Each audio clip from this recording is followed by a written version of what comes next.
Dr. Sternglass knew the risk. A silent war, invisible twist. From the fallout clouds to the gamma rays, he saw the truth in a poisoned haze. Hello, they everybody. Laughed him off, they turned away. Just give me a minute, takes a moment. Radiation never fades away.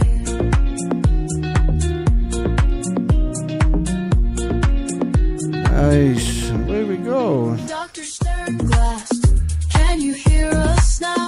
We ignored the warning. Dr. Sternglass. You'll find that and many other amazing songs at James Luce's site on YouTube. Hi, everybody. Links are below to that site.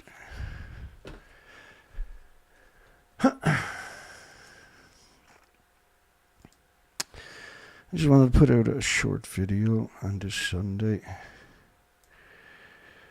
We're 2 days away from the 14th anniversary of a major event.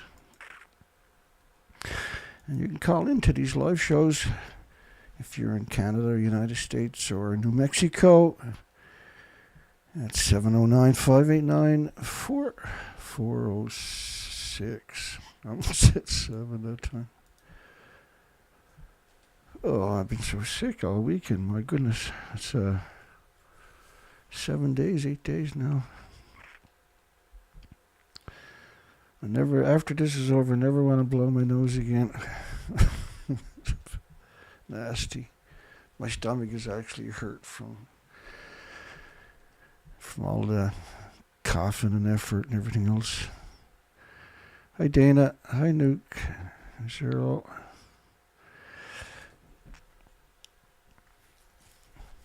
We're off with a cracker today for you. What's the deal? So we're looking at the anniversary. We're going to take you through a bunch of pictures. Mostly pictures. We got some stuff coming up. But we're going to start off with this story from March the 16th.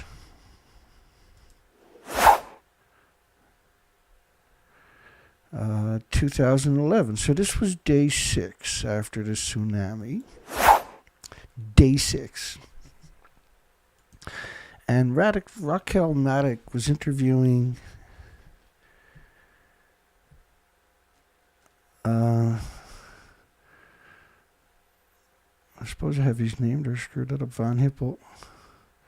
He's a professor. He was also involved heavily with the White House, I believe, or the Pentagon, I can't remember. The other reason, though, that the spent fuel rods are potentially more dangerous even than a shut down reactor. So I was reading that, my normal responses. I was trying to wrap my mind about what was going on. So what was going on? We were at day 6, and you had all these pictures were coming out of the nuclear plant and explosions and everything. And the media, of course, didn't have their cover story set up yet. And they brought in a nuclear fuel pool expert. I'm going to play a video in a moment. 2 more clicks that you're going to really appreciate, I'm pretty sure. And so they were panicking about Reactor 4. And this is what they're going to be talking about in the video, is going to be Reactor 4. And they ended by saying the question is whether or not those fuel rods, even if they're already damaged, can be resubmerged. So they were kind of trying to frame the narrative that, yeah, the fuel rods are exposed. And he brought in an expert, and he's going to tell you what the volume actually was. I got a rather worrisome call today, too. The nuclear industry is not very impressed with me. They don't seem to realize that I'm not going anywhere. I'm not giving up. I'm not going away. The threats are not going to change. I've heard them all. This one was a doozy, but I've heard so many threats over the years. You're not going to drive me away, so give it up. And the question is whether those fuel rods. Now, he is going to explain to you how much fuel is in a fuel pool, Reactor 4 in particular. Remember, there's 4 buildings there. He's going to explain to you why Reactor 4 was an extra problem. And I'll be back when the video's... It's only a minute long. You're going to love this one. And if, in terms of what we know about the capacity, about how many fuel rods would likely be inside that reactor, what sort of quantity are we talking about radioactivity? I've heard different numbers ranging from 2 to 15 reactor cores worth. No, 2 to about 8 reactor cores worth. So if it can't be controlled, that's worst case scenario, 8 reactors worth of radioactivity. Right. Right. And it would be released into the atmosphere. Radioactivity. By the way, the fact that this has happened at unit number 4 is understandable and is consistent with the theory that it really did dry out because the fuel from the unit number 4 was most recently discharged, and therefore was the hottest, and therefore the water would have boiled off more rapidly. Sorry, I have to put a cover on the microphone sometimes, because if not, I might forget to turn it back on. So 8 reactor cores. Now, the reason that's so important is because the reactors had 4 decades of reactor cores in the fuel pools. There's 2 fuel pools at the top of the buildings, but there's another clip that goes with all of this. We'll get to in a minute. That'll explain that for you even better. Excuse me. And so that explains why you see this picture that I made for you 10 years ago. We show it 5 days a week at least. And so the building to your left is the remains of Reactor 4. That was a 190-foot, 65-meter, 19-story building. You have to excuse me, my throat is a little... It's been a brutal Friday, Saturday, Sunday, Monday. Or Friday, Saturday, Sunday. It seems like 4 days, but it's only 3 since the last video. Poor time to get sick. You got the anniversary right on your corner. So this is allegedly the fuel pool. And this is the media in 2013, 2014. This is just a fraction of them, by the way. They're claiming they're at the top of that building because 8 reactor cores are missing. We're going to come back to that in a second. I'm going to play the other shot of the video. Now, in comparison to Chernobyl, you can see to your left, there's lots of buildings left, right? To Reactor 4 at Fukushima, there's nothing left. And it had 8 reactors. Chernobyl didn't have any reactor cores at the top of the building. I'm going to walk you through that. It's not going to be a very long show tonight. It's just I had a little troll call me up and piss me off today. And so I figured I might as well come out and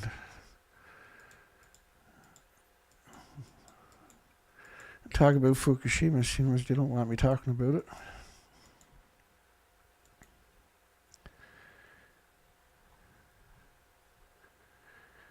All right, here we go. So he's going to talk about how the fuel... It doesn't need a meltdown. It doesn't need to explode to lose the fuel pools. I know you're like, oh crap. Okay, I'll be back. I gotta put my yellow rag up so I know to turn my mic back on. This is really important. I'll be back. My pleasure. Please tell me what I got wrong in that explanation. That was terrific. I don't think the one thing I guess I would differ on is that probably it wouldn't go all the way to a meltdown in the pool. Okay. But it doesn't matter because long before that the volatile radioactivity would have been driven off by the heat. You don't need to go to a meltdown to release the radioactivity that we're concerned to the environment. So just the damage to the fuel rods, which could happen just by them being exposed to the air, is enough to release the radioactivity. Yeah. That is the worst case scenario. Yes, the cladding around the uranium pellets, these metal zirconium tubes, would burst, and at that point the heat would drive off the boiling point of these elements that we're worried about is much below the temperature of the fuel would have at that point, would drive it off into the atmosphere. So it doesn't need to melt down to lose the inventories, the 4 decades of reactor cores that are at the top of the building. The Chernobyl didn't have those particular attributes. It was a new reactor. Wow. That's not cool. So the building doesn't even need to be destroyed to boil off the fuel pools, you say. Huh. Alrighty. So let's look at Fukushima, just so everybody's on the right page. And this shows basically for those who are fairly uninitiated, or uninitiated actually. I'll walk you through everything. And it's not going to be a long show because I can go pretty long.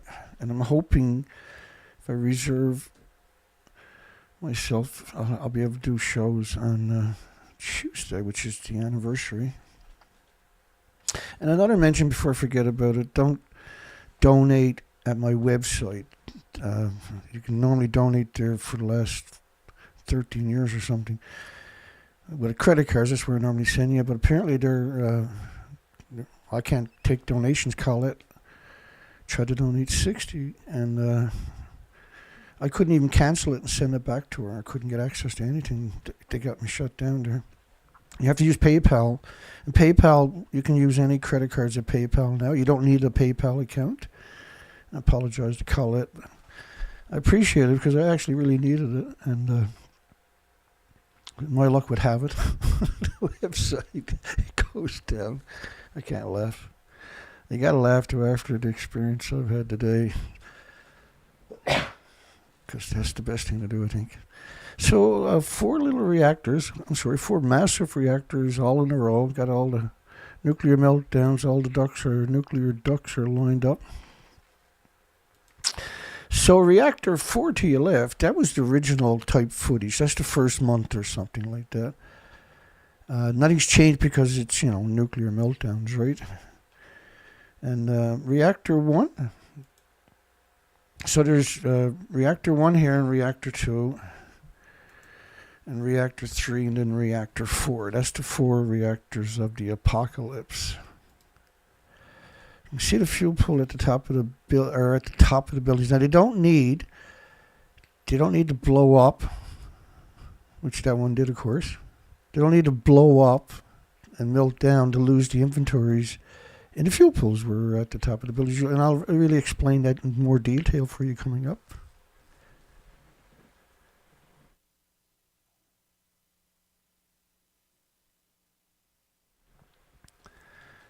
Coming up, I'm using ginger, like I chop up a couple spoonfuls, little level spoonfuls of ginger in a pot and put in about 2 cups of water. And then to that, I'm going to add chlorine dioxide, treated water. And I'm going to add lemon. And I'm going to add vitamin D and vitamin C droplets. And let it all cool down. Add a couple of glasses of fresh water to it. Maybe. And I'm going to drink that as cold, like an iced tea kind of a drink. But no tea bags, no milk, no sugar. Basically, like water. It just tastes like water, right? But it's really good for your body. Okay. I'm saying that because I've been so sick for so long, for over a week now. And even today was no fun. But I managed to get livened up a little bit for me anyway, I suppose. So reactor, let me get back on track. I'm digressing. I apologize for that. It's normal, unfortunately, for me. So reactor 1, reactor 2. Reactor 3 and reactor 4, because I can't separate my life from the nuclear stuff that I does. It's all one for me, right? Okay, so reactor 1 exploded. It's hard to appreciate how big it is. It's hard to appreciate how big these buildings are. But it's even more hard to appreciate that that's the fuel pool.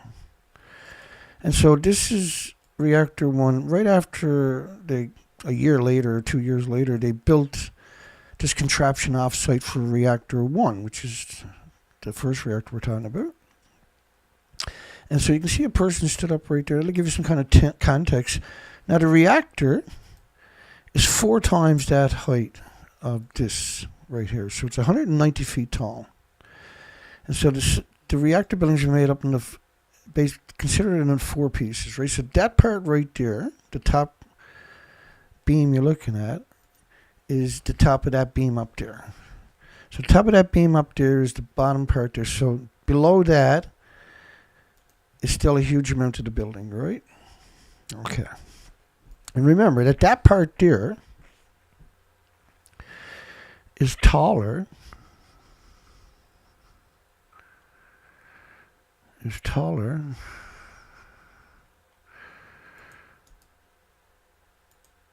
than reactor 3 or reactor 4 stump. All right, that's important too for this facet of the story, particularly if you've never been here. And that the fuel pools are at the top of the buildings. So they built this contraption to mount what's known as a Kevlar sarcophagus. And you can see one of the panels being put into place. It's done through gravity. They're very heavy. It was built off-site and brought in and assembled with remote control cranes. And the official story is the fuel pool did melt down, the reactor didn't melt down. So the question is, why are you putting a Kevlar sarcophagus, a very sophisticated one, remote controlled, on a building that didn't melt down? That they can't deny that it blew up. Okay. So they put this Kevlar sarcophagus on top of this building for 5 years, and then they took it down.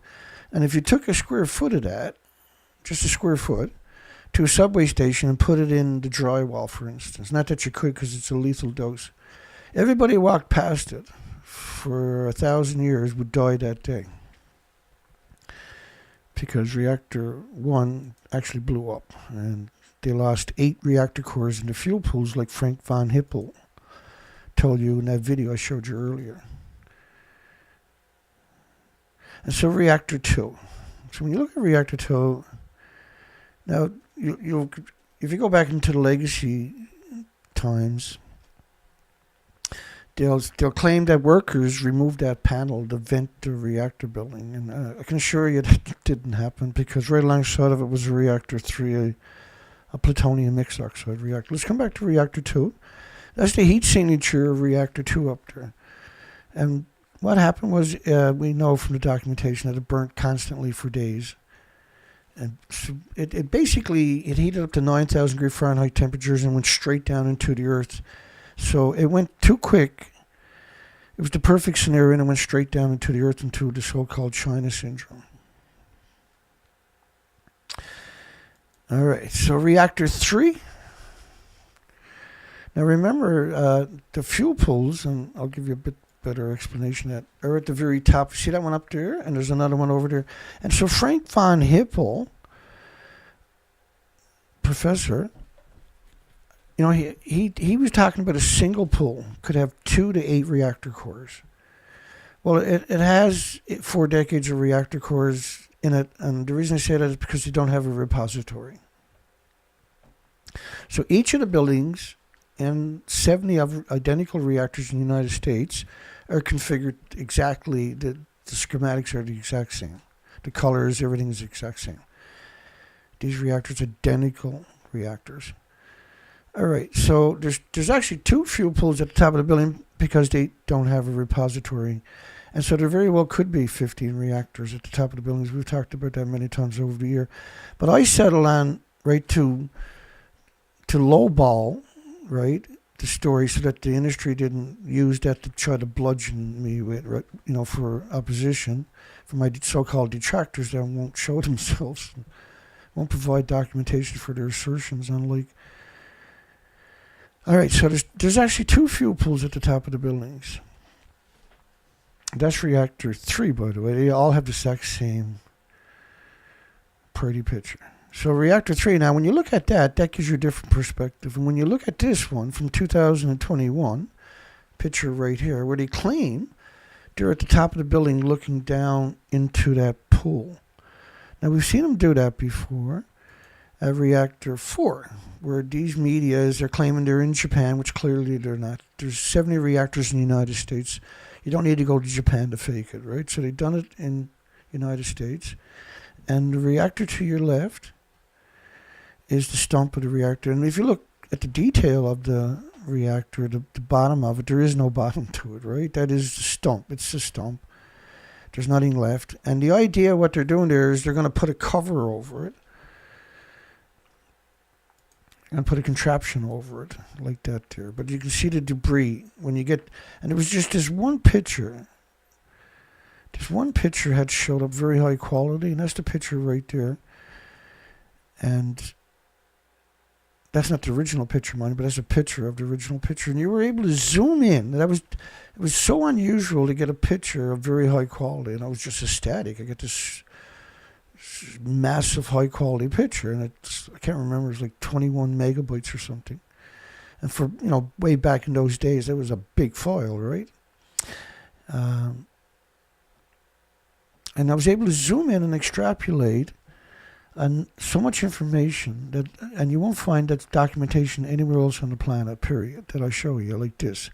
You'll never find that picture anywhere else on my site, because I'm the only one to take that picture and extrapolate. And so when you zoomed in, the question now is, if it's so perfect to your left, like Arnie claims, and Arnie made the fuel assemblies for the fuel 70 identical reactors. He made them, the racks for the fuel rods, which are coming in assemblies for the reactor cores.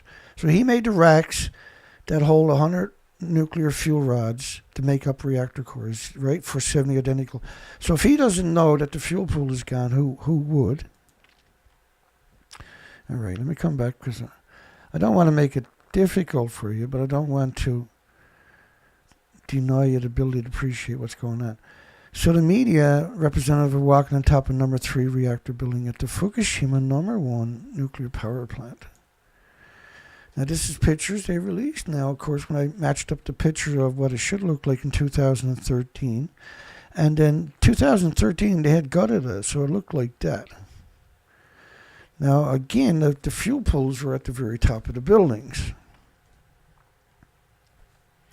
And the fuel pools had decades of reactor cores. Let's play that clip again, just in case you just joined the show. And if, in terms of what we know about the capacity, about how many fuel rods would likely be inside that reactor, what sort of quantity are we talking about radioactivity? I've heard different numbers, ranging from 2 to 15 reactor cores worth. No, 2 to about 8 reactor cores worth. So if it can't be controlled, that's worst case scenario, 8 reactors worth of radioactivity. Right. And it would be released into the atmosphere. Radioactivity. By the way, the fact that this has happened at unit number 4 is understandable and is consistent with the theory that it really did dry out, because the fuel from the unit number 4 was most recently discharged. Okay. And therefore was the hottest, and therefore the water would have boiled off more rapidly. So reactor 4 was under maintenance, same as reactor 5 and reactor 6.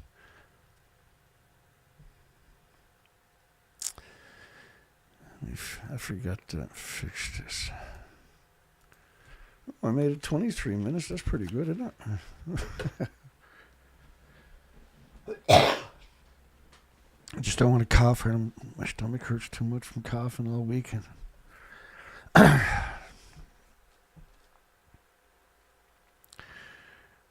All right, here we go.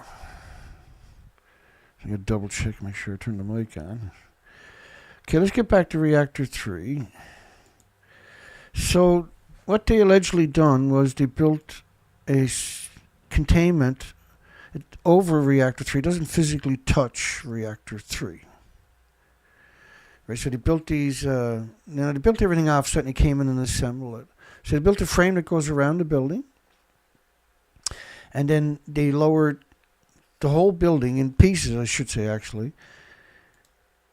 And you can see the different sections up there. So 1, 2, 3, 4, 5, 6, 7, 8 sections. And they all fit together by gravity. There's no one physically can go in there, even though they were pretending people did. And we've got examples of that. But these are nuclear meltdowns. You can't go in there. And the green stuff you see on the wall is a region to bind to the particles and fuel pieces, because they're splitting atoms. And those pieces were ejected very long distances. The explosion of that reactor, which was a plutonium mixed oxide fuel reactor, which is where they reclaim uranium plutonium, which is a terrible crime against humanity and the species to do, because the emissions after from the fuel pools are just catastrophic to everything with replicating cells. Media representatives walk on top of the number 3 reactor building. Of course, this is absurd suggestion. There is no reactor 3. The building is completely gone, right? The fuel pools don't exist, as you can see. And then we have so much documentation from them themselves. I can't live in denial. I don't know about anybody else, but if you're here, you probably can't either. So look at the building to your left. That's supposed to be reactor 3. That's when they gutted it with the remote control cranes. And so they will show you these pictures where they got people. This picture showed up a lot in the stories immediately on the 10th anniversary. So they were trying to make it look like they were in front of it. And behind them is supposed to be where the transport trucks would normally back in under what's known as an elevator. And they would take these 50,000-pound cast and lower them down from the top of the buildings, 19-story buildings, 190-foot buildings, 65-meter buildings. They would lower them down to this so-called elevator. And the transport trucks, which are special transport trucks, are full of axles. They would lower the cast down and put it in a cradle on top of this and move it across the street to the common spent fuel pool. This is after decades. Now, cooling down of the reactors cool down. The problem with the reactor's fuel is it's splitting atoms. That's why nuclear waste is so dangerous. Let me keep going because I'm not going to last more than an hour, I don't think. So reactor 3 to your left, you can see the emissions. This is nuclear meltdown, but this building had detonated. So they ejected the reactor core and the fuel pools right out of the buildings. And so, like Frank von Hippel was telling you earlier, it doesn't need to melt down to distribute the entire inventories of the fuel pools, which is somewhere around 8 reactor cores, because they don't have a repository in Japan or anywhere else. That's what all the buildings in the United States does, the same thing. All the buildings are storing the fuel at the top of the buildings. So a big chunk of the fuel comes out every 14 months. So you can do the mathematics. So they put a contraption over reactor 3. And you see these panels right here. They're designed to close off a hole in the side of the building, like the one to your left over there, which is the back side of the building, by the way. But these are the actual sides of the buildings. So you see those broken panels up there? That's what they're basically doing. They're covering up those gaps. So when you go up to the gap, even if everything below it was normal, which how could it be, of course, they still have to close off that gap, so to speak, right? Now the fuel pools, remember, are at the top of the building, so they're alleging the fuel pool is up there. Of course, if you build something, then say the fuel pool is on top of the building. It doesn't work that way. So it was at least twice the height of what you're looking at there is where the fuel pools were. But they were ejected along with the reactor core that was running. Now, the emissions from a normal fuel pool are 2 billion times more toxic than industrial poison. The emissions from a nuclear meltdown is the biggest byproduct is the curium isotopes, which need lead shielding 20 times thicker than plutonium does. I notice I always work better under stress, eh? I'm very much more articulated when I'm under a lot of stress. I don't know why that is. And as soon as people who don't mind dying are feeling much better, though I got this video on its way out there. Send us people who don't mind dying. How many people from Harvard and Yale and Stanford and Oxford and MIT universities and Oxford, volunteered to go there, I wonder. And who were they referring to? That call was put out to the day worker places where they hire people to work for a day on menial jobs. I've worked some of those menial jobs, but not at these disease factories when I was young. Send us people who don't mind dying. Again, you know, the reactor core, that picture, and I got to dig out the video again because... So when you look at the building, there's nothing left to the building. This is immediately after the explosion. And the fuel pools are at the very top of the building. So there's around 8 reactor cores in each building, at least. Maybe 15. But at least 8 reactor cores, because these are 4-decade-old buildings, right? They were pumping... These were huge reactors. They were pure uranium, pure plutonium. Chernobyl was a graphite reactor. Chernobyl was a small reactor. It didn't have any fuel pools at the top of the buildings or anything else. So there's still a lot of that small reactor left. At Fukushima, there's nothing left. And it had, Reactor 4 in particular, same as Reactor 1 and Reactor 2, had lost all their inventories, which is 16 reactor cores between the two of them. Reactor 3 lost another 8. So that's 24 reactor cores. Counting the running reactor core, not counting Reactor 1, 2, and 3, that's 27 reactor cores.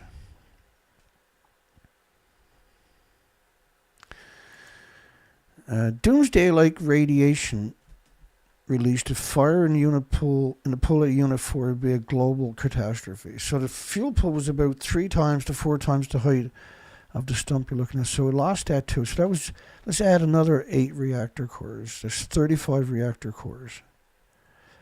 And they allegedly had the reactor core taken out of the reactor for maintenance, which is not normal. They don't take all the reactor core out. And we got quite a bit of evidence to suggest there was quite a bit of reactor core still there. Let's say it was all in the fuel pool. There is no fuel pool. So win, lose, or draw, there is no fuel pool. Now, remember I talked about the elevator earlier in the bill where they would lower fuel from the reactor cores, fuel pools up here, and they would lower it all the way down through this elevator shaft. It's a big wide elevator shaft. That's an empty shaft. It's not an actual elevator, but that's what they call it. And they have these big cranes at the top of the buildings that would lower these 50,000-pound casts with multiple fuel rod assemblies in them.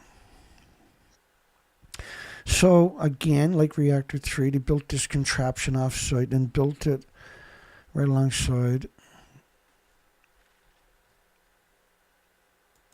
And so this is the very top of the buildings. Clearly that doesn't exist. So the reason they're hiding that was because another 8 reactor, counting the reactor core that was there, would have been 9. So 36 reactor cores are gone. And then Reactor 4, I think this is Reactor 3 actually, I'm looking at Reactor 4, here we go. So Reactor 4 is really interesting because they pretended they were going in and out of the building and wearing paper suits at that. Now TEPCO, under a lot of pressure a number of years ago, we were really hurting, going after them about what are they doing. They had 7,000 workers on their site was the official story. They clearly don't. So, but which meant they had 7,000 paper suits each day. So where are you going to store 7,000 paper suits every day, say for the first decade? There's a lot of paper suits. So they came out with this single story that said they burnt 7,000 paper suits every day in their incinerators. And they have 2 incinerators on the site. All nuclear plants, by the way, have, that's the gallows left, have incinerators on their site for burning nuclear waste. They're legally allowed to burn nuclear waste. And you can't destroy it by burning it. You just liberate the isotopes back into the environment. They're such a sneaky death cult. It's hard to appreciate them. But this picture always cracks me up because there's nobody going into these buildings. No one's working alongside of the buildings. There's no one. They're not going to get a bunch of homeless people and parade them down these gantries. The scaffolding, by the way, is very high-end scaffolding. And the scaffolding system they're using is designed, it's walk away from. Leave it there for decades. It's never going to lose its integrity, right? And they most likely built that off-site and just laid it in, or the homeless that they used to put it there would have died right away regardless. So they built this contraption off-site. They came in and assembled it with remote-controlled cranes and quite a few homeless people that we seem to be able to document. And then they claimed that, along with the pro-nuclear community, like Arnie Gunnarsson and Helen Caldercott and Seth Dorn and Rupert Winfield Hayes, CNN Anna and ABC Australia, all of them making the suggestions that they were in a building that, which is interesting because we know the building doesn't exist. Let me keep going here because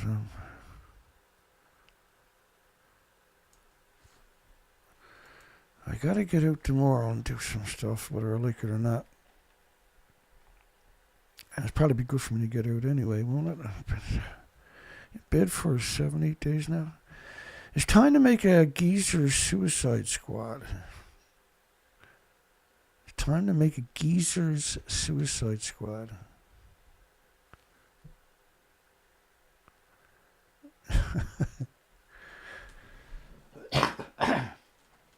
Just give me 1 second here.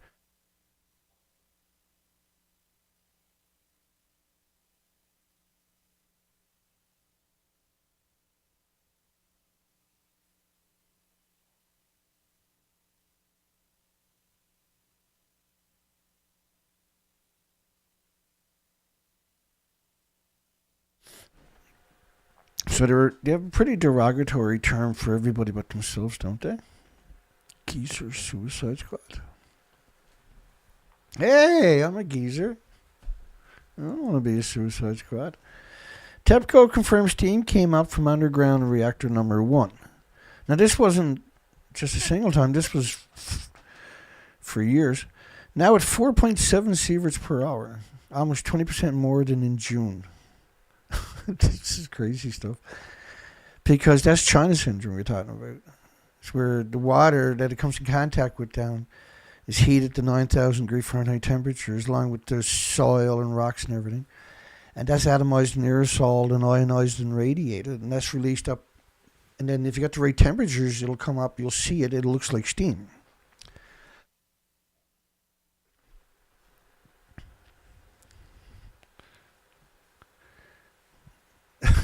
Just checking James' site to see if he had any new music, because I know I'm not going to last too much longer.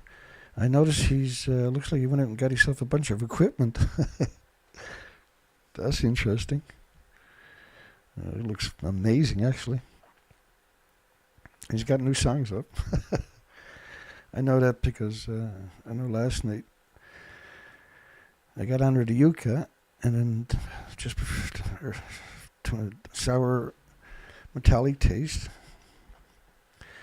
I was just wondering if you got another song out there, because I'm addicted to that stuff, right? And that's just caught me off guard, because nobody knows what kind of geek I actually am. How I geek out in equipment. That kind of made my morning. It's time to make a suicide geezer squad. We exhausted our options. So, they made a geezer suicide squad. They rolled out the media to pretend the buildings were still intact, because the top of each of the buildings were around 8 reactor cores to 15 reactor cores. According to Frank Von. And if, in terms of what we know about the capacity, about how many fuel rods would likely be inside that reactor, what sort of quantity are we talking about radioactivity? I've heard different numbers ranging from 2 to 15 reactor cores worth. No, 2 to about 8 reactor cores worth. So if it can't be controlled, that's worst case scenario, 8 reactors worth of radioactivity. Right. Right. And it would be released into the atmosphere. By the way, the fact that this has happened at unit number 4 is understandable and is consistent with the theory that it really did dry out, because the fuel from the unit number 4 was most recently discharged, and therefore was the hottest, and therefore the water would have boiled off more rapidly. So 8 to 10 reactor cores at the top of each of the buildings. The media says the buildings are intact, but they're not.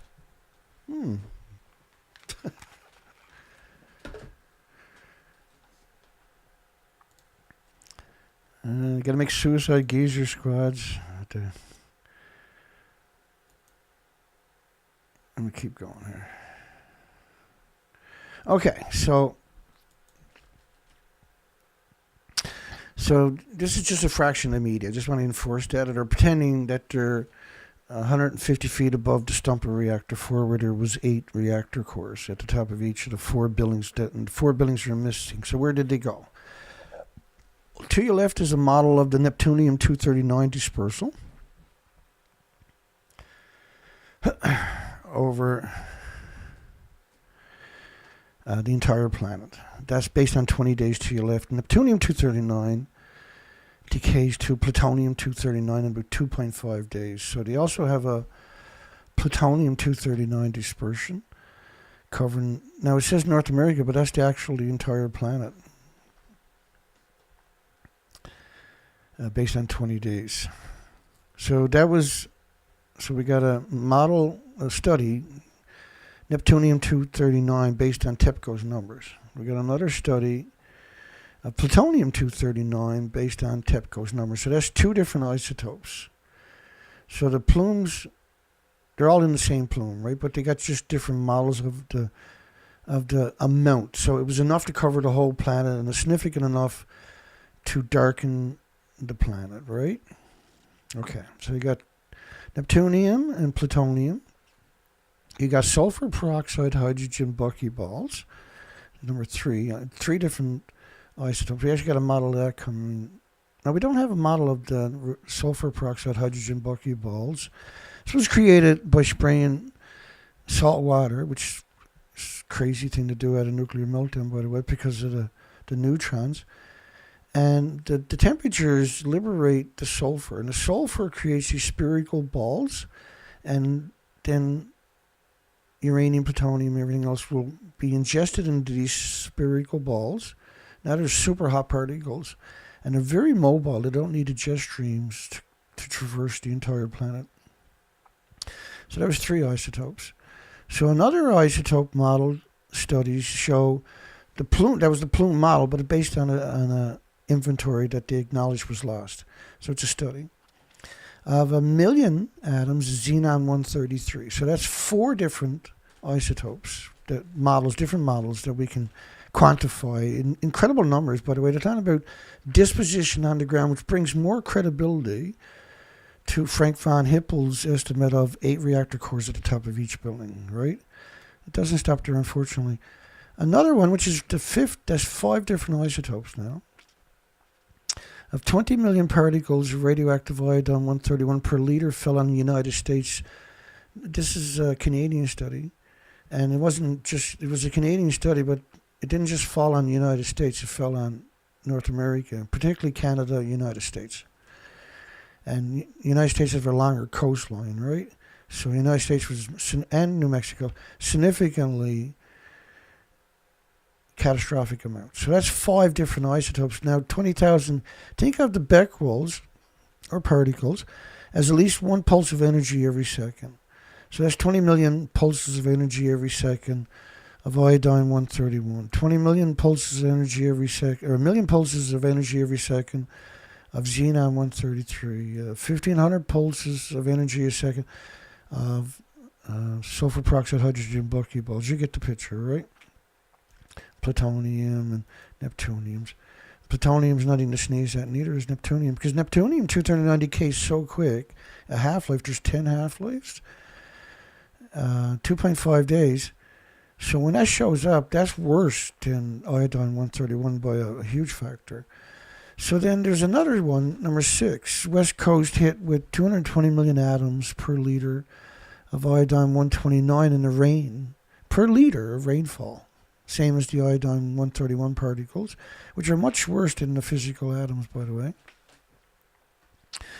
And with a 15 million year half-life, and don't forget there's 10 of them, detected in the act 10 half-lives, so 150 million years before it disappears or decays to another isotope. Detected in the aquifer that supplies drinking water to a large number of people, the entire northern hemisphere is what they're actually alluding to. Okay, so that's 6. Now, cesium-137 is 7 different studies, 7 different isotopes. Cesium-137, a single atom is out in your garden. A single atom, with 200 million atoms on the head of a needle, but you can't see it. But a single one of them, the anthropogenic man-made atoms we're talking about, have this incredible attribute where there's nothing on the planet, no species, no insects, no birds, no humans, have an autoimmune trigger to defend against it. And so your body has to attack it, the damage and the source for the rest of your life, with the white blood cells for the rest of your life, right? And try to build a tumor around it. If it's in your body, if it's outside your body, it's doing damage. It has to try to repair the damage every second with white blood cells, and it can't do that. Because cesium-137, in particular, pulses energy 600 feet every second. It can pulse through your house, through your neighbor's house, through your house, and then radiate and damage and destroy your chromosomes, your DNA, your cells, etc., etc. So doctors in the 50s described it as a biological weapon.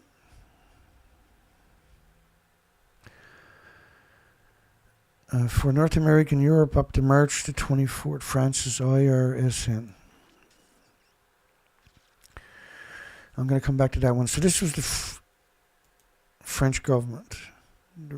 France's Institute for Radiological Protection Nuclear Safety. And I got their study was 1 million to 10 million atoms per cubic meter of air.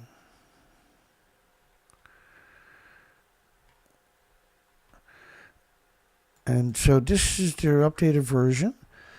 And this is based on 31 days of radioactive fallout. They're talking about up to 10 million times background weapons testing. So it could be 30 million atoms per cubic meter of air, covering the entire planet. We're at day 20 right there. So this is a catastrophic event, right? And it gives all it is. This is the number 7th isotope, by the way, study I'm showing you. Gives more credence to Frank von Hippel's assertions. Weekends off at Fukushima, not one plant worker could be seen.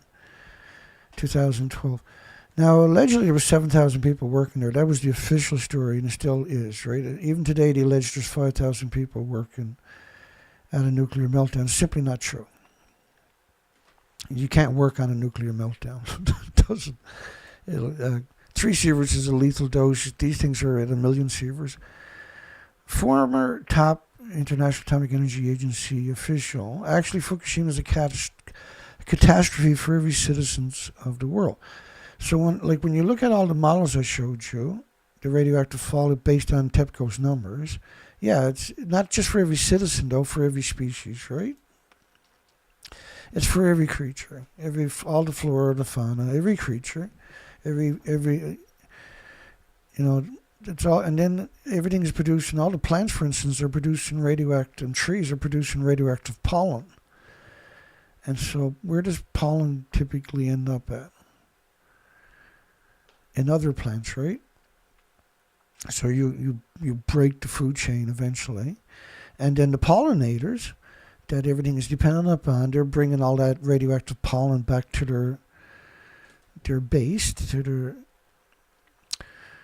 and then what does that do? It sterilizes the queens and the drones and everything else, and it just disrupts the cycle now over increments over a few generations permanently.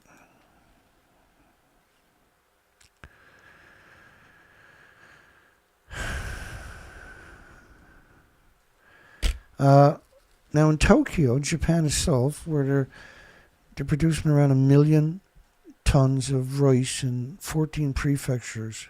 In particular, The food was banned by 55 countries for a decade. Not Canada. I said countries. Canada's not really a country, right? Canada removed all restrictions after 93 days. So the most radioactive food was shipped to Canada.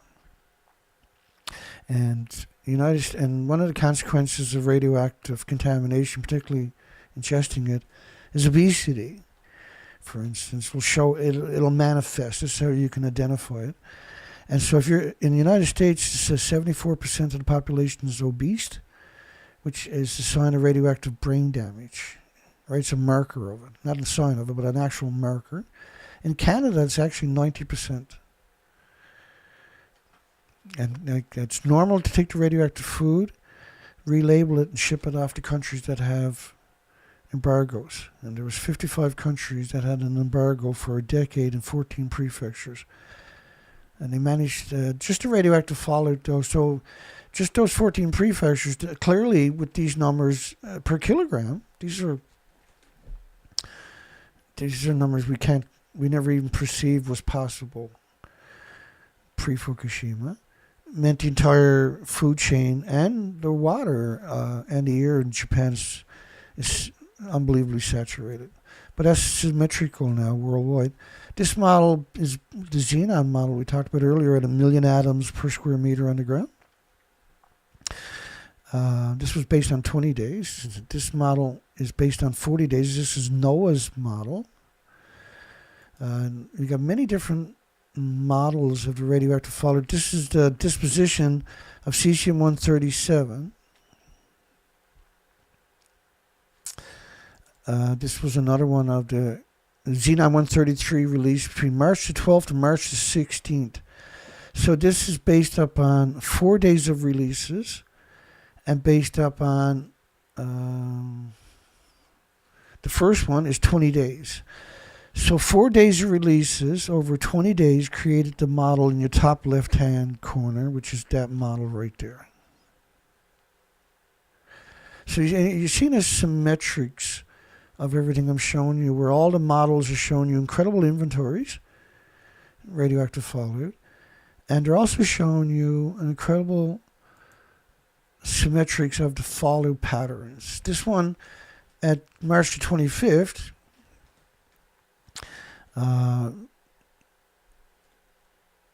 so April the 7th is 26 days, for instance, right? But by March the 22nd, look, that model matches up to all the other models, right? Okay.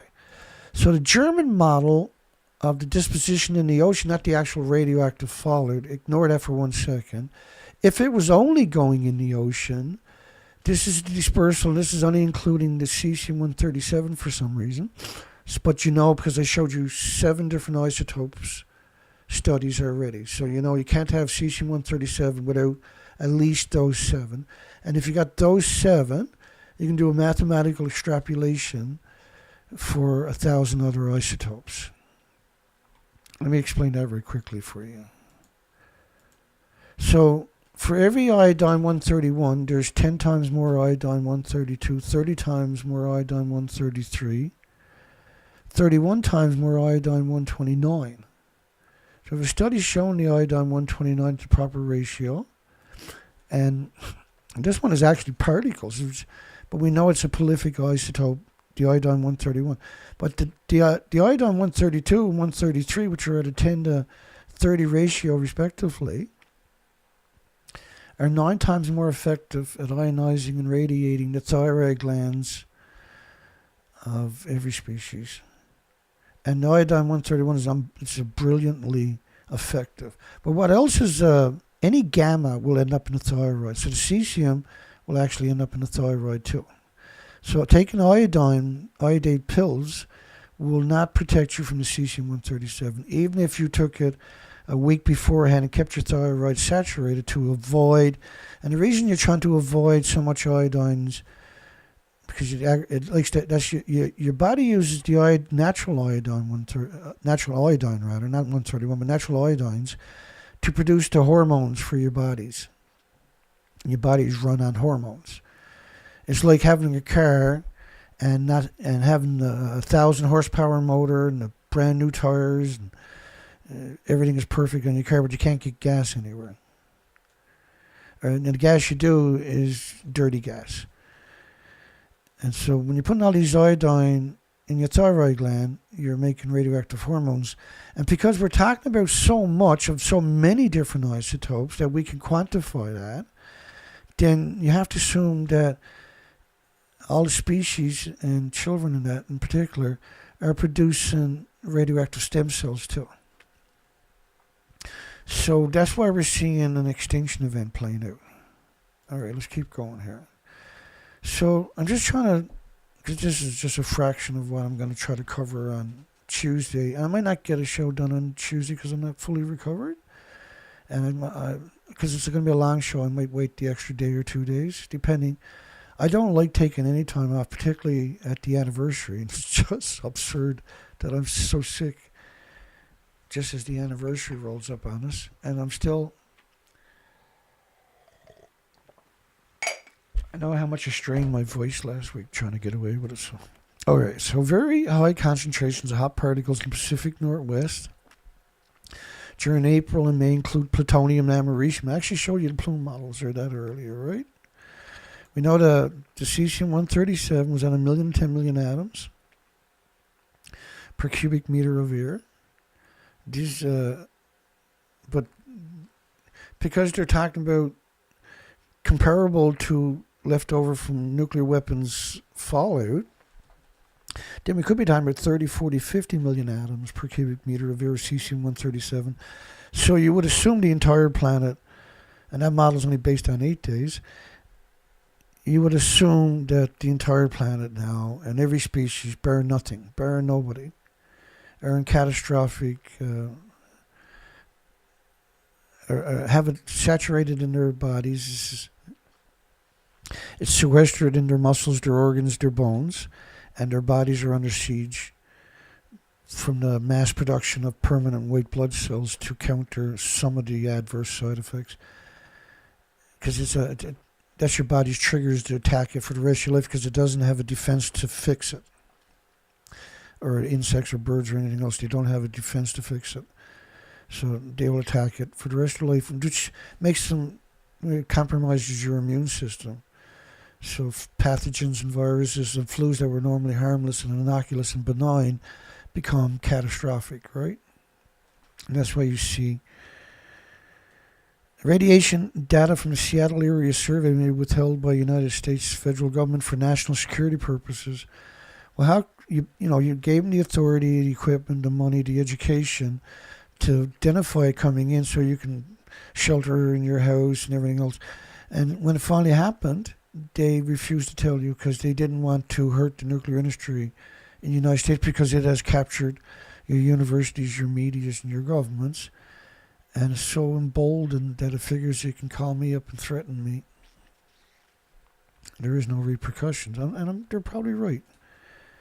But so I'm going to give them a bit of a repercussion. We'll come out and tell the story even more articulated from now on.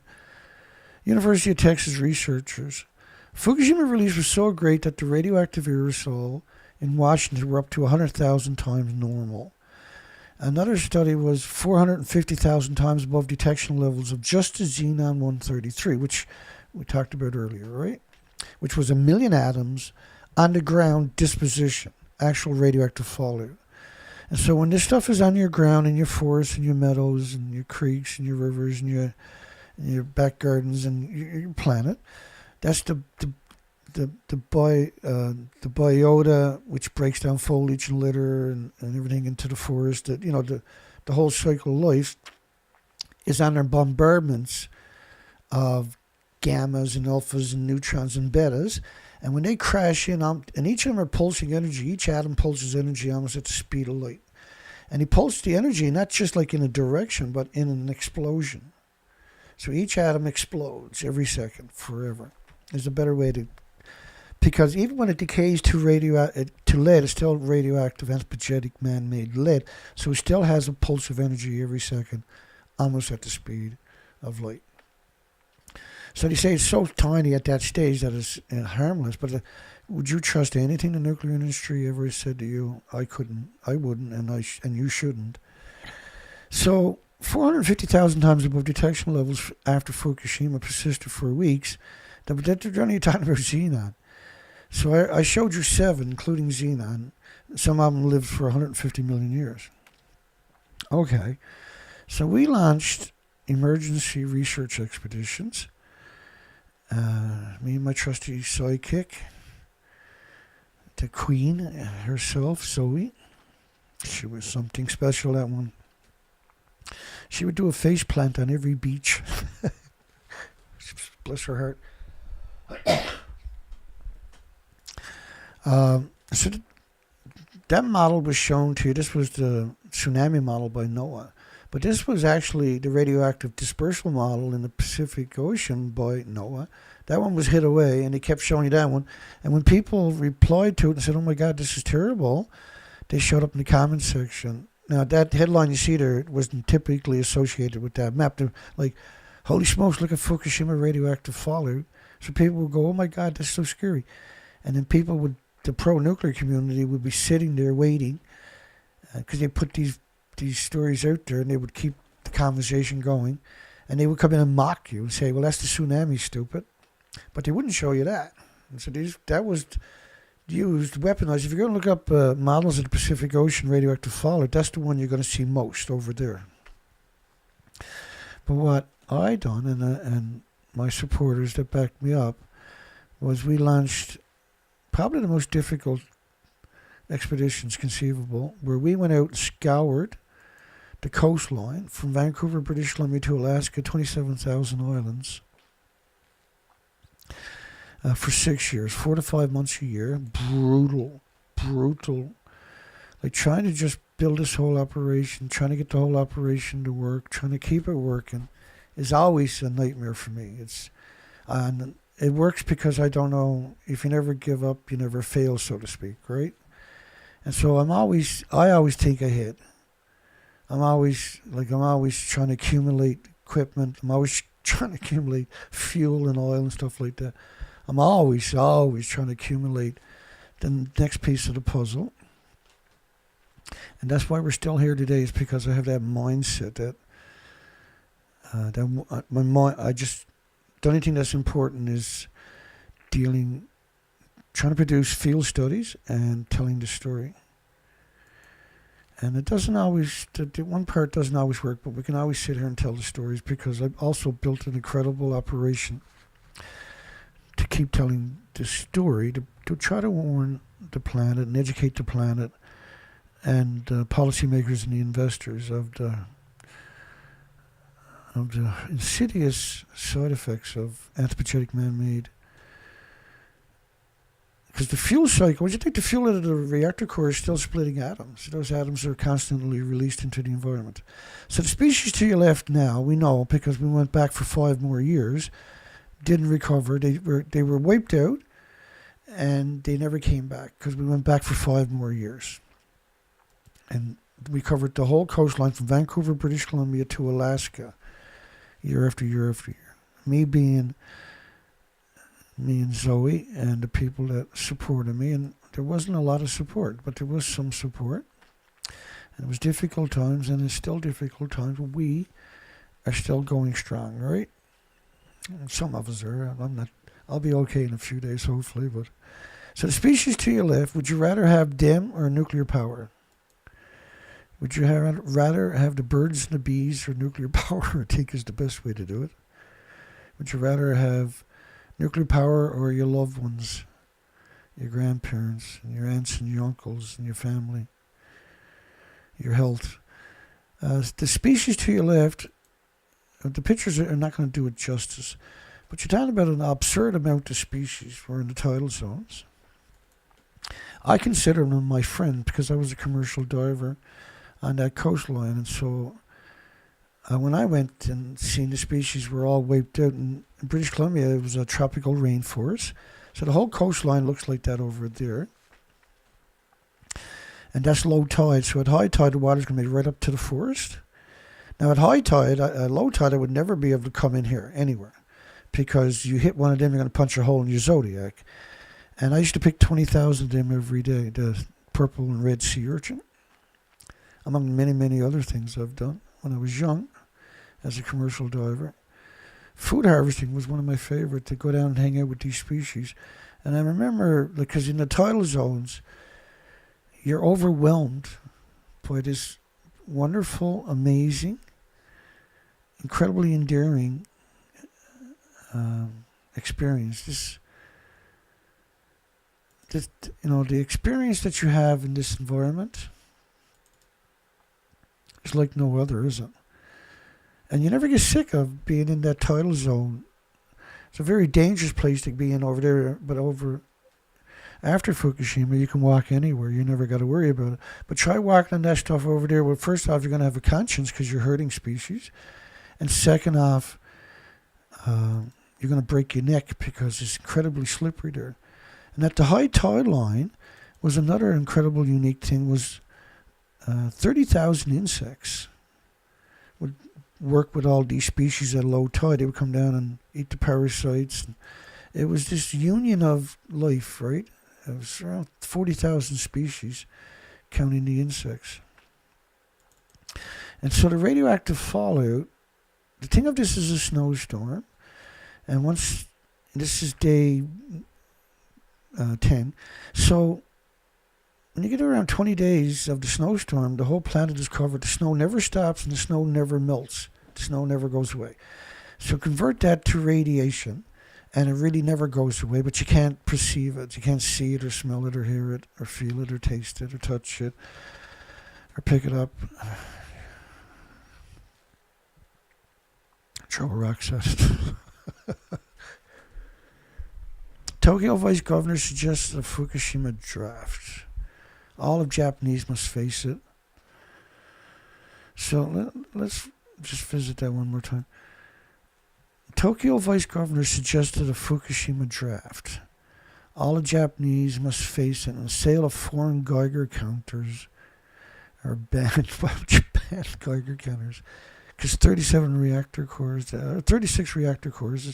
as I clearly demonstrated in the beginning, right? Clearly, Dr.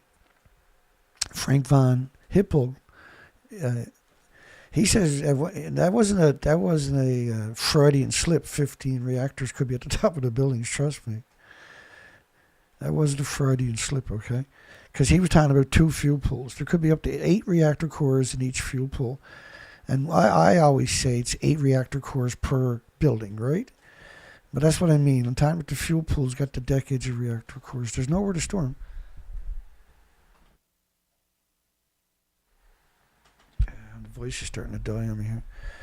Concerned half of Japan be covered in nuclear waste. 60 and older should be prepared to die at Fukushima, because the nuclear industry loves you so much. That's why I put those hertz there. 60 and older should be prepared to die. People who worked all their life should be prepared to die, really.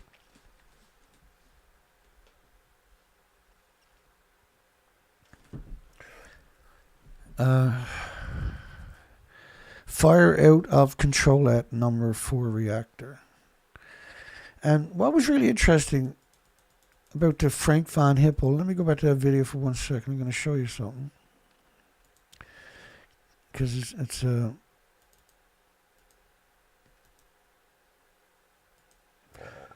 officials say the fire at reactor 4 was never put out.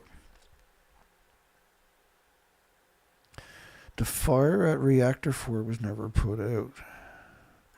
So let me play that little clip one more time. And if, in terms of what we know about the capacity, about how many fuel rods would likely be inside that reactor, what sort of quantity? So she's talking about reactor 4 only, just a single building. Are we talking about radioactivity? I've heard different numbers ranging from 2 to 15 reactor cores worth. No, 2 to about 8 reactor cores worth. So if it can't be controlled, that's worst case scenario, 8 reactors worth of radioactivity. Right. And it would be released into the atmosphere. Radioactivity. By the way, the fact that this has happened at unit number 4 is understandable and is consistent with the theory that it really did dry out, because the fuel from the unit number 4 was most recently discharged. and therefore was the hottest. And therefore the water would have boiled off more rapidly. Because the fuel was really hot. The extra fuel allowed it to boil off a lot quicker than the other reactors. But clearly, the other reactors lost everything, right? So it's 36 reactor cores minimum, and it could be as high as 60. And each of the reactor cores are equal to about 100 Chernobyls, because they're pure uranium, pure plutonium. Chernobyl was a graphite reactor. All right, here we go again. So let's clean this up. We got not too much to get through, but enough. And then we'll call it a day, and I'll come back on Tuesday, hopefully. If I don't make it on Tuesday, it's because I'm pretty sick. Here we go. So, 16 holders should be prepared to die. There should be... Tokyo Vice Governor suggests a Fukushima draft. These are emblematic. These connotations are what you expect to see when it's out of control, completely out of control. They're talking about sending in everybody. They're talking about 60 and older should be prepared to die. And just like Von Hippel, well, I just showed you Dr. Frank Von Hippel and Raquel Maddock even acknowledged 8 reactor cores at the top are lost at each building. So 4 eighths plus 3 reactor cores that were running. You can do the math. Fukushima nuclear report was so shocking we decided to treat it as if it didn't exist. And so that's why a lot of people I just showed you so far tonight will think the same way. It's so shocking, they're going to pretend that they didn't watch my video. And that's a big mistake. And hopefully they grow up and watch this stuff and learn. Radiation data from Seattle area survey may be withheld by the feds. I showed you that one. Very high concentrations of hot particle. Radiation doses in the Northeast and Great Lakes were equal to the West Coast, which clearly I showed you earlier were catastrophic. And children with 11 lousy atoms a kilogram start to see heart problems. And we were seeing the numbers I'm showing you, like 220 million atoms per liter of radioactive fallout, for goodness sakes. How do you avoid such a tiny number? Irreversible heart damage for children with 50 atoms a kilogram, and early acknowledged in cesium. But Neptunium-239 has only got a 2.5 day half-life, which means it's incredibly radioactive. It's way worse than cesium. So that's why I see a lot of myocarditis right now. Radioactive material like cesium are brought back to the surface soil each year by plant growth and pollination. That should make you all warm and fuzzy on the inside. It never goes away. It's recycled back into the biosphere. And then what happens to the bees that are collecting the pollen? They disappear. And what was it Einstein said? If the bees go, we go about 4 years later. So the radiation that's in your body is like explosions going off in your cells. Radiation levels of several dozens of sieverts possible in their reactor too. We got headlines of 1 million sieverts outside of reactor 1, by the way. 3 sieverts is a lethal dose on top of that. Like 1, 2, 3. Miko Kaku, a famous physician from the United States. Human civilization may destroy itself. I mean, look at Fukushima, the liquefaction of 3 nuclear reactor cores. Well, reactor 3 didn't liquefy.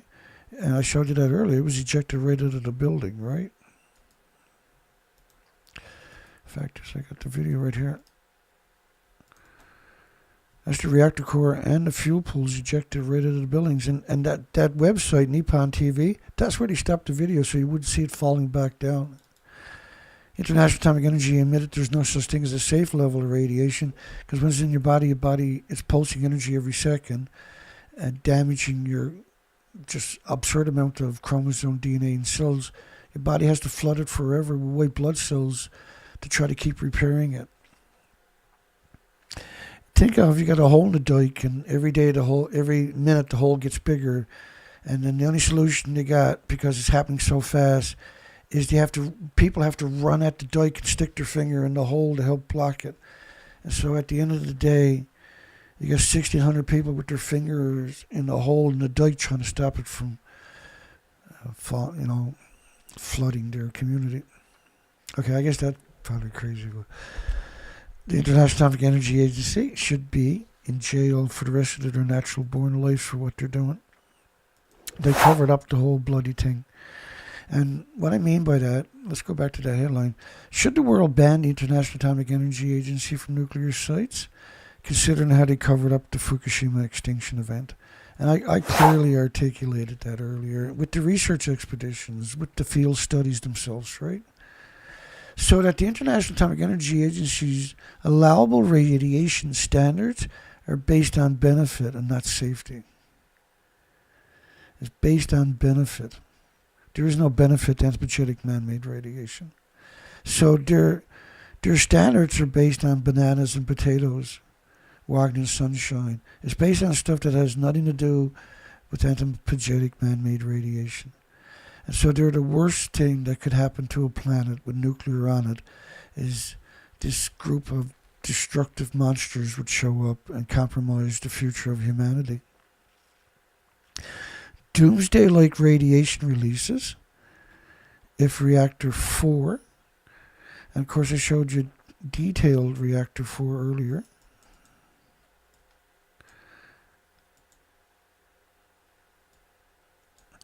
And let me show you one more. So let me play the video of them pretending they're in Reactor 4. So Reactor 4 is to your left. They're going to pretend that they're at the top of the building. I'll be right back. Where I'm standing is on top of what used to be reactor building number 4. The whole of this building was blown apart by a huge explosion. We are here inside Reactor 4 at the Fukushima Daiichi nuclear power plant that was severely crippled during the earthquake and tsunami of 2011. Of the decommissioning work taking place here in Reactor 4. At the end of our tour, we were checked for radiation exposure. In 4 hours, I received the equivalent of less than a chest x-ray. 1,500 highly radioactive fuel rods inside this pool. They've got to move them outside of this reactor.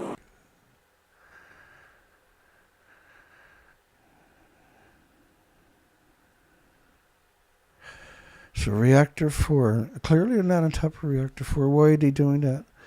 Because like Dr. Frank von Hippel had told you, there was 8 reactor cores at the top of the buildings. So they need to cover it up so they can promote nuclear. So you ever heard tell of DUMB, D-U-M-B? It's deep underground military bases. On the east coast of the United States is a deep underground military base the size of Manhattan. It has its own nuclear plant underground, by the way. And because, they can't build a coal plant or an oil plant down there, right? We're talking deep. We're talking where geothermal is going to heat the place, first off. And there's a lot of them deep underground, right? If you go back looking at history, it's quite interesting. But they need small modular reactors for those types of applications, among other nefarious purposes for their directed energy weapons and things that are even worse than the directed energy weapons. Not just cancer, how low doses of radiation causes heart diseases and strokes. Japan's worst case scenario is some significant public exposure to occur by the end of March the 12th. That's day 2. Because of the pressure buildup in the number 1 reactor. And so when it popped, they knew there would be significant public exposure. So they ordered evacuation at that time because they didn't want to have all these dead people in their houses where they can't blame it on anything but nuclear. Major U.S. paper trying to quit nuclear power altogether. It threatens the very existence of human civilization. There's a lot of people try to warn you originally. They've all grown silent over the last decade or so. It's the duty of the scientific community to reduce the public's fear and anxiety about anthropogenic man-made radiation. This is absurdness that the scientific community's duty is not to stab you in the back. Do you go to the scientists so they can lie to you, or do you go there looking for facts? That's the only question. If you're going looking for facts, then that person should lose their degree, shouldn't they? I got so much documentation of the radioactive fallout. It's really something. I mean, at the top of the buildings, in each of the buildings, minimum was around 8 reactor cores, because you had 4 decades of reactor cores there, and it could have been up to 15. The United Nations, again, perpetually trying to stab you in the back.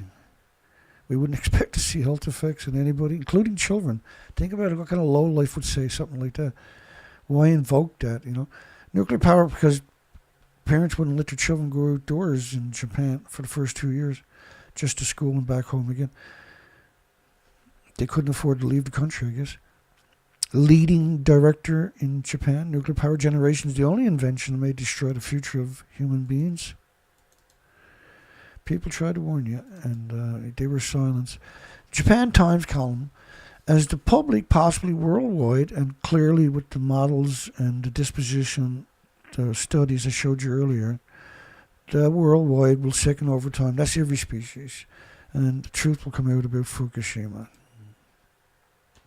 This study was really important because now we're seeing 74% of Americans and 90% of Canadians are obese.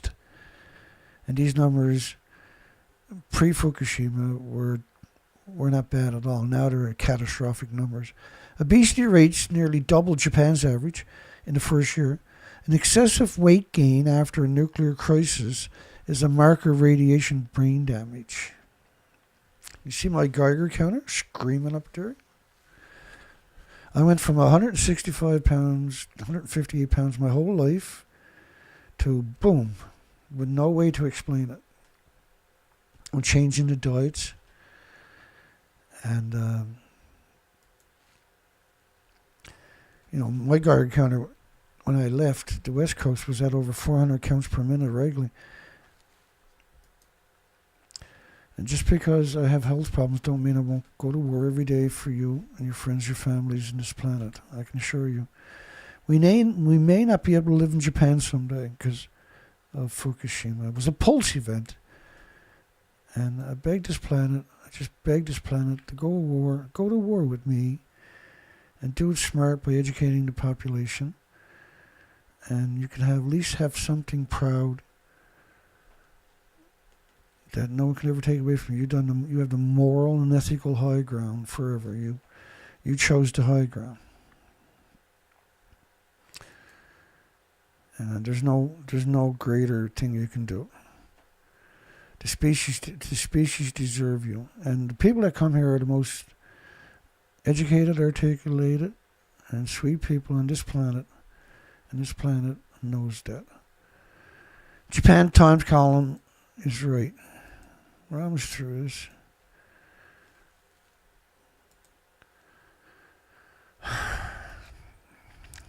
Every organism in the Fukushima prefecture is contaminated with radiation. 1.4 million atoms a kilogram detected in the worm's excrement, 60 kilometers from the meltdown. So please, please, please, please, please don't feed this to your children. Don't buy anything from Japan. And if you look at the studies from 2011, every community, and they abandoned these people in the community. And this line here is atoms per square meter. The next one over there is the population, 296,000 on the bottom one. And Fukushima City is the name of the community. And so look at all these communities they abandoned, these people.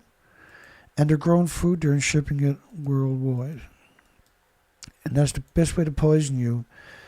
And every nuclear power plant, by the way, is surrounded by farms as far as you can see. And that every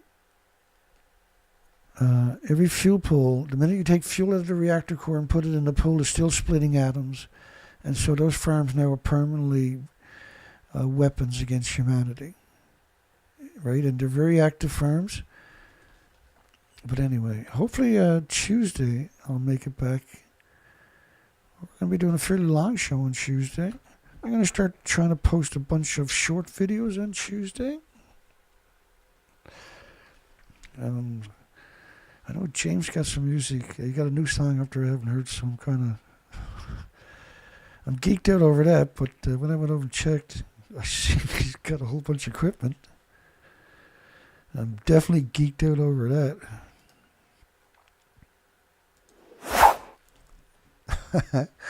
I love when I see equipment like that. I'm like, stepping up their game, baby, big time. That's so cool.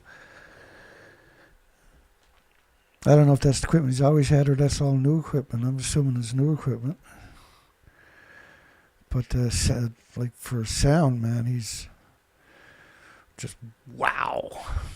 Couldn't be any more excited than I am. I can tell you that much. He's got a massive amount of music, more than the entire planet has even produced. Sour Metallic Taste is an amazing song. Under the Yucca is about Yucca Mountain. It's like he tells a story, but it's in the form of a sonnet. It's in music and videos. He's producing all the material himself with AI, which is incredible, right? And he's the first person in history to ever do something like that. 40 dead grey whales. And remember, there's over 10,350 grey whales in the last 5 years or something showed up emaciated. Same thing with humpback whales and fin whales and beak whales, etc., etc. So we're going to play that. If I can do my shit over here. And I'm going to adjust the volume on my end. I'm going to adjust the volume on my end.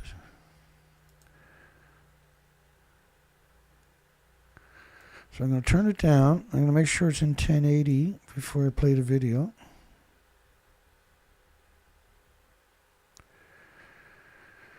Make sure it's in 1080. I'll expand it. I'll come and close the poll down after. Don't forget to vote. We still got a few minutes left.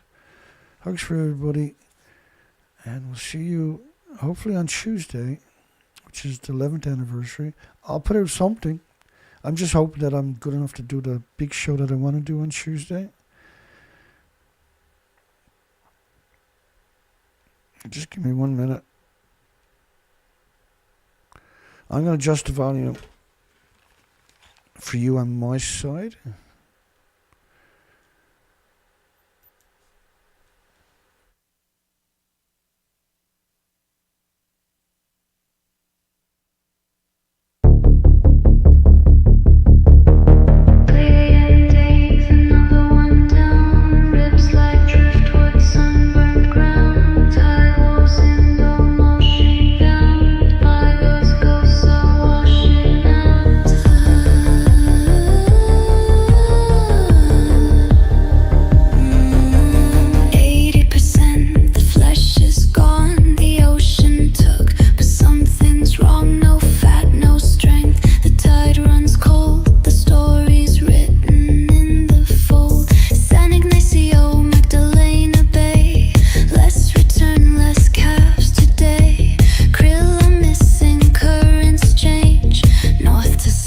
They swim in vain.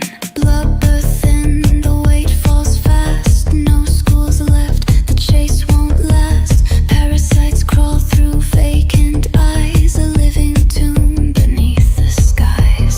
Toxic bloom, the tides recede. Broken cycles, fractured speed. Nothing left to hold the chain. They keep swimming, but in vain.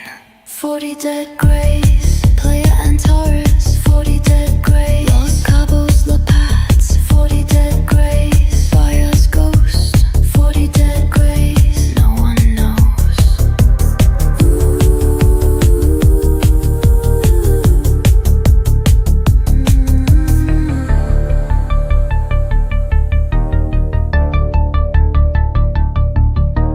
Krill are missing, currents turn, nothing left, no food to burn. 40 lost in rising foam, no safe harbor, no way home.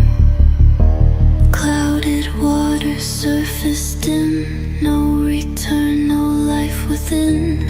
Traces fade, no sound remains, just waves repeating nameless names. Salt-stained bones, the drift collects. Shoreline swallowed, tides reset.